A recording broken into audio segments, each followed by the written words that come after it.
All right, guys, another week is officially behind us and championship week is kicking off and coming up very, very fast. So let's kick off the fantasy flyby with the Cover 2 League. So last week in the semifinals, Show Me Where It Hurts took on Choose Dumpster Fire and talk about an upset in this one. So I'm not going to lie. I had my money on Choose lost. Chew lost. I had my money on Chew to win it all, actually, but he came up very short when it counted the most, and Team Show Me Where It Hurts got the drop on him and came out victorious.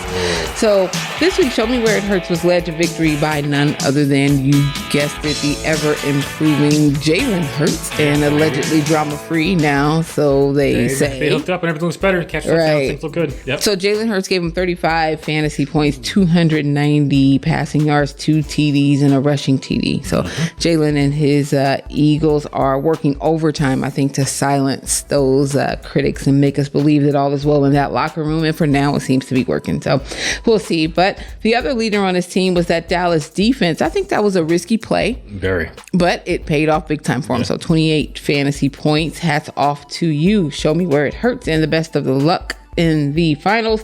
What killed Chew was the unlikely occurrence, but so he started Cooper Kupp this week at the Niners, and his donut cup hole, big zero, did not run us over. In fact, his cup was empty.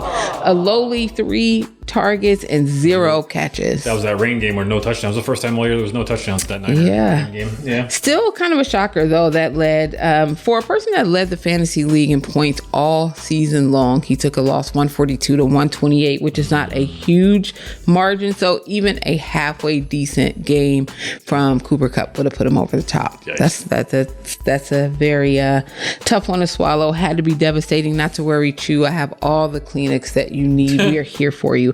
So the other matchup in the Cover 2 League was Mac Diddy and Who Dis, and it was Mac Diddy who came out on top in this one, led by the one and only Baker Mayfield. Yeah, another good week. Baker Mayfield had himself a day, 288 passing yards, and count them 1, 2, 3, 4 passing touchdowns. They abused the Chargers. They really did. Yeah. So Mac Diddy also had the right Rams wide receiver on his team with Puka Nacua, who added 17 points on top of the pile of points in his fantasy squad.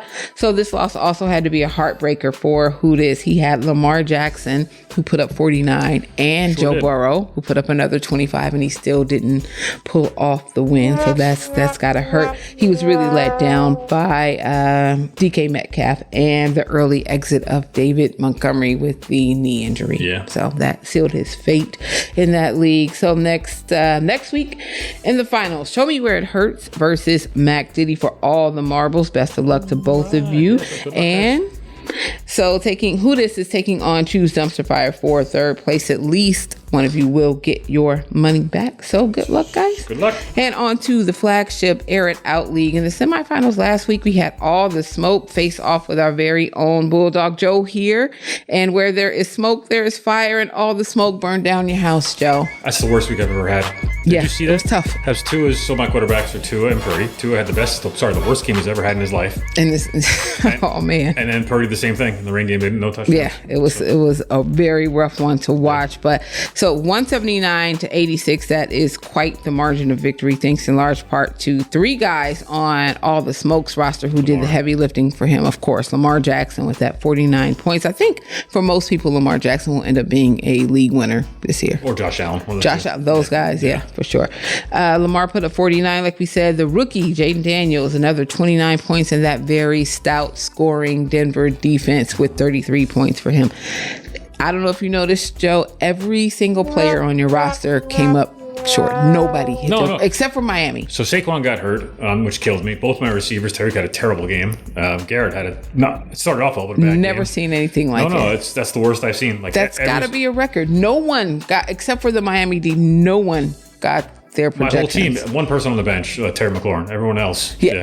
So that's what I had here. So I thought your most questionable play, all of your lineups seemed very reasonable. Anybody would have made those same choices, but the most questionable one did the best, and that was the Miami defense against Houston. Yeah. And then, like you said, so on your bench, Terry McLaurin, Keenan Allen with 20 plus. Yeah, Drake May with 20 plus well, points. You don't think Drake May is going to outscore? Who thinks that's going to happen? And that Green Bay D, which I think has not gotten the credit they deserve all season, with 33 points. Seattle been playing better, and Green Bay is a very good team. Don't people fool you. They're Super Bowl. Their D is underrated, but very good. Yeah. So all of them knocked it out the park. Crazy stuff there.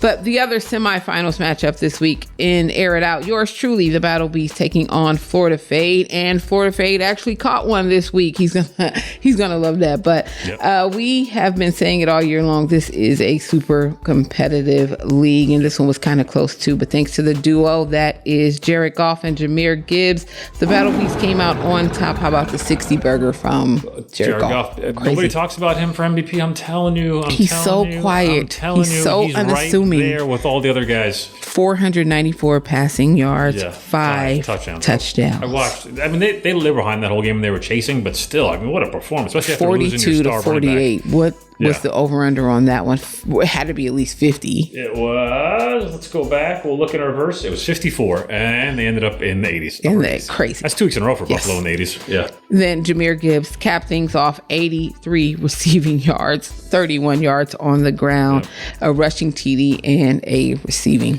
touchdown. That guy's special. Nice. He's going to get a lot more carries too. And stuff you like weren't that. kidding. You were very high on him when he came out last year, and you've been right about him so far. So the final score for this matchup was 185 to 172. To score 172 points and not get the dub is still insane. Like we said, speaks to the competitiveness and quality in the league. And really, Florida Fade made just one misstep, and we would be singing a much different tune. He benched Mike Evans, who gave him 38. And he's played him like every other game. I don't know why that was 38 points. Went off completely, he and Baker Mayfield, and that would have made all the difference. I'd be singing a different tune. So this week in the championship rounds in cover 2, Mac Diddy versus Show Me Where It Hurts and Air It Out. All the smoke faces off with yours truly, the Battle Beast, for all the marbles. He really is one of my favorite people, All the Smoke is. So I hate that I'm going to have to do this to him this week. But good luck, all you guys. We will let the chips fall where they may. And again, third place game for you. You'll be taking on Florida Fade, trying to get your money back. Yep, happens. And that will do it for the championship recap or outlook for this week.